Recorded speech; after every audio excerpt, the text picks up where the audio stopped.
County school officials are defending their ability to manage money. A state audit found a lack of documentation for millions of dollars in pay raises, travel costs, and contract bids. The report won't be released until tomorrow, but 11 News reporter George Lettis got a copy. He's live in Clarksville with the story. George. Well, Andre, the Howard County School Auditor says he disagrees with much of the report, saying the state's auditors are inexperienced and don't understand the law.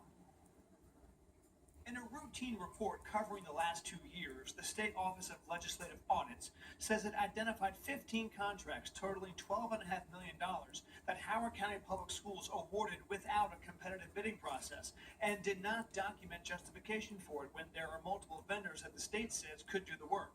The school system's internal auditor, David Clark, says state law allows for a small percentage of its projects to be no-bid contracts. And if you're trying to put a new system in and you do your research and you're convinced there's really only one person who can implement this, then it doesn't serve anybody's interest to do competitive bidding just for the sake of being able to say we did competitive bidding. The audit also found a lack of documentation that $15 million worth of raises for 142 management level employees were ever approved by the school board.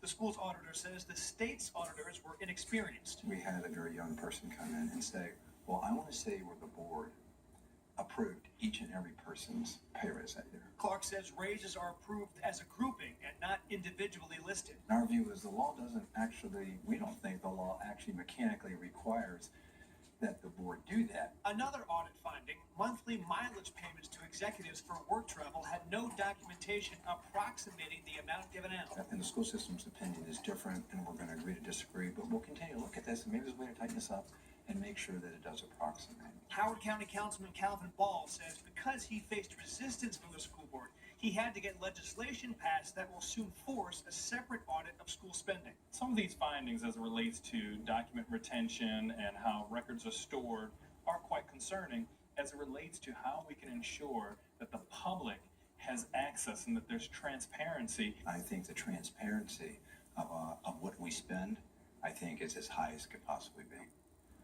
And the audit also found that the school system's computer networks were not secure. The school system agreed with those findings and say they are implementing those changes. We're live in Ellicott City. George Lettis, WBAL, TV 11 News. George, thank you.